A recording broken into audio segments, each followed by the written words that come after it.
കേരളത്തിന് Vande Bharat sleeper train കൂടുതൽ അടിപ്പാതകൾ, മേൽപ്പാലങ്ങൾ എന്നിവ അനുവദിക്കാമെന്ന് കേന്ദ്ര റെയിൽവേ മന്ത്രാലയവും ഉപരിതല ഗതാഗത മന്ത്രാലയവും ഉറപ്പു നൽകി. കേരളത്തിലെ ബിജെപി സംസ്ഥാന നേതൃത്വം ന്യൂഡൽഹിയിൽ വെച്ച് കേന്ദ്ര റെയിൽവേ മന്ത്രി അശ്വിനി വൈഷ്ണവ്, കേന്ദ്ര ഉപരിതല ഗതാഗത മന്ത്രി നിതിൻ ഗഡ്കരി എന്നിവരുമായി നടത്തിയ ചർച്ചയിലാണ് ഈ വികസന പദ്ധതികൾക്ക് അനുകൂലമായ തീരുമാനമുണ്ടായത്. രാജ്യവ്യാപകമായി വന്ദേ ഭാരത് സ്ലീപ്പർ ട്രെയിനുകൾ വ്യാപിപ്പിക്കുന്നതിന്റെ അടുത്ത ഘട്ടത്തിൽ കേരളത്തെയും ഉൾപ്പെടുത്തുമെന്ന് റെയിൽവേ മന്ത്രി ഉറപ്പു നൽകി. തിരുവനന്തപുരം, ബംഗളൂരു, തിരുവനന്തപുരം, ചെന്നൈ, തിരുവനന്തപുരം, മംഗളൂരു എന്നീ റൂട്ടുകളാണ് പ്രധാനമായും പരിഗണനയിലുള്ളത്. തിരുവനന്തപുരം ബംഗളൂരു റൂട്ടിൽ കോട്ടയം വഴി സർവീസ് നടത്തിയാൽ യാത്രാസമയം ഏകദേശം 12 മണിക്കൂറായി കുറയ്ക്കാനും ആഴ്ചയിൽ 5000 അധിക ബർത്തുകൾ ലഭ്യമാക്കാനും സാധിക്കും. രാജ്യത്ത് നിലവിൽ വളരെ കുറഞ്ഞ എണ്ണം വന്ദേ ഭാരത് സ്ലീപ്പർ സർവീസുകൾ മാത്രമാണ് ആരംഭിച്ചിട്ടുള്ളത് എന്നതിനാൽ കേരളത്തിലേക്കുള്ള സർവീസിന്റെ കൃത്യമായ ടൈം ടേബിളും തീയതിയും ഔദ്യോഗികമായി പ്രഖ്യാപിച്ചിട്ടില്ല. നിലവിൽ സർവീസ് നടത്തുന്ന ചെയർ കാറുകളേക്കാൾ ദീർഘദൂര രാത്രിയാത്രകൾക്ക് കൂടുതൽ ആശ്വാസമേകുന്ന എയർ കണ്ടീഷൻഡ് സ്ലീപ്പർ കോച്ചുകളാണ് ഇതിലുണ്ടാകുക.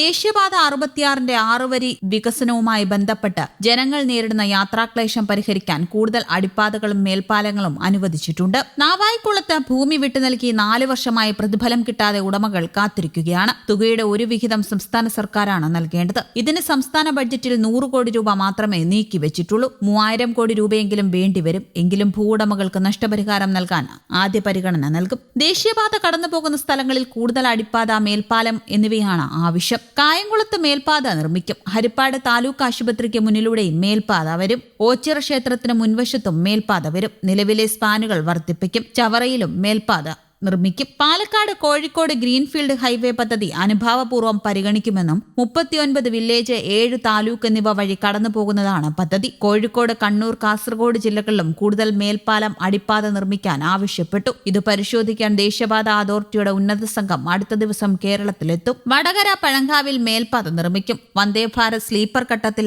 അടുത്ത ഘട്ടത്തിൽ കേരളത്തെ പരിഗണിക്കുമെന്നും കേന്ദ്രമന്ത്രി ഉറപ്പു നൽകി. അടിസ്ഥാന സൗകര്യ വികസനം സംബന്ധിച്ചും വിശദമായ ചർച്ച നടത്തി. മംഗളൂരുവിനും തിരുവനന്തപുരത്തിനും ഇടയിൽ 3-4 പാതകൾ സമയബന്ധിതമായി നടപ്പാക്കാനും ആവശ്യപ്പെട്ടു. പമ്പാ നദിയുടെ പുനരുജ്ജീവനത്തിന് നമാമി ഗംഗാ മാതൃകയിൽ നമാമി പമ്പ പദ്ധതി പ്രഖ്യാപിക്കണമെന്നാവശ്യപ്പെട്ടതായി അനൂപ് ആന്റണിയും പറഞ്ഞു. പാർവതി പുത്തനാർ പുനരുജ്ജീവനത്തിനും പദ്ധതി ആവശ്യപ്പെട്ടിട്ടുണ്ട്. സംസ്ഥാന സർക്കാരിന്റെ പിന്തുണ ആവശ്യമായതിനാൽ സംസ്ഥാന സർക്കാരുമായും ചർച്ച നടത്തും. കായംകുളം, ഹരിപ്പാട് താലൂക്ക് ആശുപത്രിക്ക് മുന്നിലോ ഓച്ചിറ ക്ഷേത്രത്തിന് മുൻവശം, ചവറ, നീണ്ടകര, പരിമാനം, കണ്ണറ്റി എന്നിവിടങ്ങളിൽ മേൽപ്പാലങ്ങളും കാൽനട അടിപ്പാതകളും നിർമ്മിക്കാൻ അംഗീകാരമായിട്ടുണ്ട്. നിലവിലുള്ള നിർമ്മാണ പ്രവർത്തനങ്ങളെ ബാധിക്കാത്ത രീതിയിലാകും ഇവ പൂർത്തിയാക്കുക.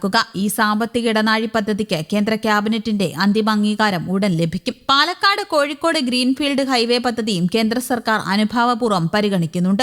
മംഗളൂരുവിനും തിരുവനന്തപുരത്തിനും ഇടയിൽ സമയബന്ധിതമായി 3-4 റെയിൽപാതകൾ നിർമ്മിക്കണമെന്ന ആവശ്യവും റെയിൽവേ മന്ത്രാലയത്തിന് മുന്നിൽ സമർപ്പിച്ചിട്ടുണ്ട്. ഉത്തര മലബാറിലെ ട്രെയിനുകളിൽ അനുഭവപ്പെടുന്ന തിരക്കിനും റെയിൽവേ കണക്ടിവിറ്റിയിലെ പോരായ്മകൾക്കും അടിയന്തര പരിഹാരം കാണണമെന്നാവശ്യപ്പെട്ട് കേന്ദ്ര റെയിൽവേ മന്ത്രി അശ്വിനി വൈഷ്ണവുമായി കൂടിക്കാഴ്ച നടത്തി ഷാഫി പറമ്പിൽ എം പി. കോഴിക്കോടിനും കണ്ണൂരിനുമിടയിൽ പുതിയൊരു മംഗലാപുരം കോയമ്പത്തൂർ ഇന്റർസിറ്റി എക്സ്പ്രസ് കൂടി അനുവദിക്കണമെന്നാവശ്യപ്പെട്ടതായും എം പി അറിയിച്ചു. കേരളത്തിലുടനീളമുള്ള 645 കിലോമീറ്റർ ദേശീയപാത 66 6 വരിയാക്കൽ പ്രക്രിയ 2028 മെയ് മാസത്തോടെ പൂർണ്ണമായും പൂർത്തിയാകുമെന്നും കേന്ദ്ര ഉപരിതല ഗതാഗത മന്ത്രി നിതിൻ ഗഡ്കരി വ്യക്തമാക്കിയിട്ടുണ്ട്.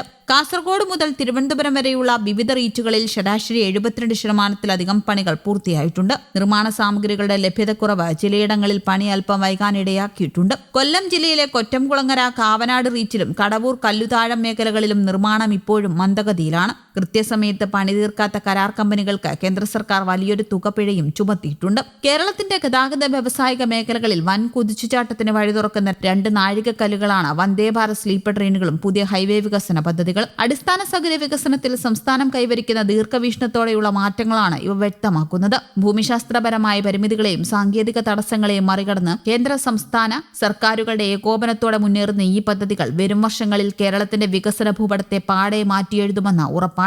നവകേരളത്തിന്റെ വേഗതയ്ക്കും വളർച്ചയ്ക്കും ഈ ആധുനിക ഗതാഗത സംവിധാനങ്ങൾ കരുത്തു പകരും. News desk, Kerala Kaumudi.